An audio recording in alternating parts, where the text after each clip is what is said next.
ओम नमः शिवाय। ये सांख्य कारिका का क्या अपर नाम सांख्य सप्तति, हिरण्य सप्तति अथवा सुवर्ण सप्तति है। सांख्य कारिका की टीकाएँ गौड़पाद भाष्य, माठरवृत्ति, जयमंगला टीका, युक्ति दीपिका और सांख्य तत्व कौमुदी आदि है।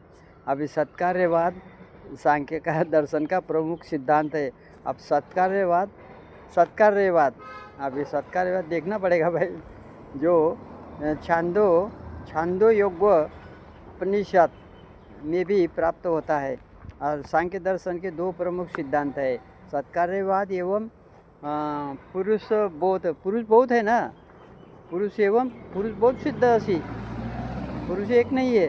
और संख्या क्या है, सांख्य शास्त्र के अनुसार विविध दुख है, आध्यात्मिक, आतिभौतिक, आधिदैविक, ये 3 दुख है। आध्यात्मिक दुख काम, क्रोध, लोभ, मोह, ईर्ष्या, भय, क्या है, विषाद आदि से होने वाला दुख। और आधिभौतिक दुख अभी मनुष्य, पशु, सर्प आदि से होने वाला दुख है। दुख 3 प्रकार का माना जाता है। अभी इसमें देखते हैं अभी सांख्य दर्शन के आधिदैविक दुख कैसा है। आधिदैविक मुझे देव द्वारा जो दुख मिलता है वो उसके बारे में बताया है।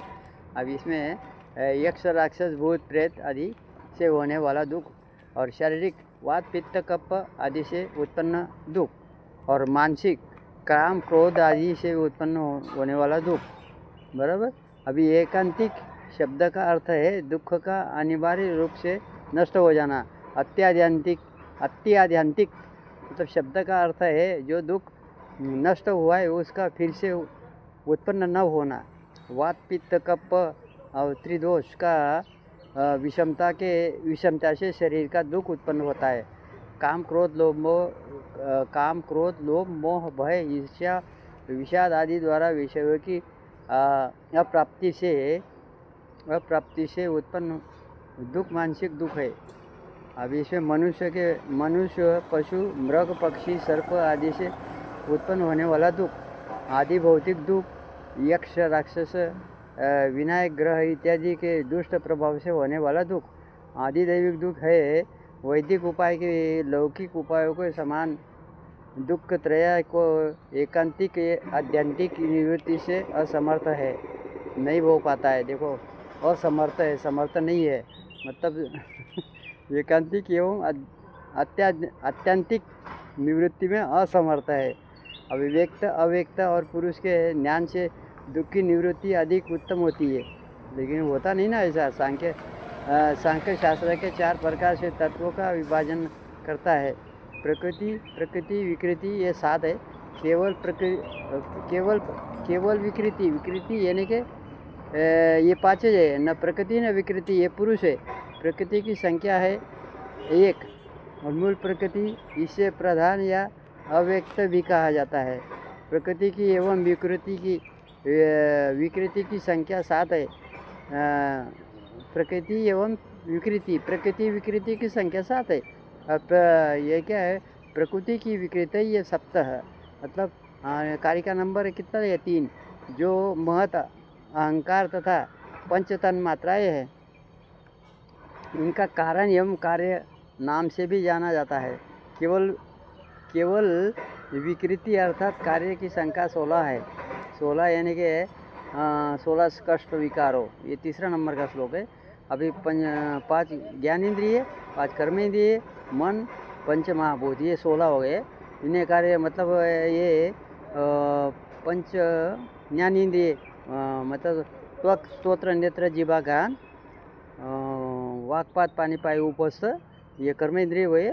और 5 महाभूत आकाश, पृथ्वी, जल, अग्नि, वायु, ये और 1 मन, 16 हो गए। इन्हें कार्य नाम से भी जाना जाता है। और 5 ज्ञानेंद्रिय, अब ये कौन सा है, स्तोत्र, नेत्र, घ्राण, वो ज्ञान इंद्रिय भी उसमें जोड़ा गया है। और 5 तन्मात्रा शब्द, स्पर्श, रूप, रस, गंध, 5 महाभूत आकाश, वायु, तेज, जल, पृथ्वी। और सांख्य के पुरुष के न प्रकृति कारण तथा न विकृति कार्य कहा गया है। न प्रकृति न विकृति पुरुष 3 नंबर की कारिका है। अभी इसमें सत्व, रजस, तमस की साम्यावस्था का नाम प्रकृति है। अब सत्व, रजस रजस्तमा तमसा सामान्य अवस्था प्रकृति पुरुष और मूल प्रकृति महद्बुद्धि अहंकार पंचतन्मात्रा अभी एकोदश इंद्रिया पंचमहाभूत इसमें लिखा है। अभी इसमें अभी अभी गेरंड उपनिषद में ऐसा बहुत कुछ लिख के आया है। अभी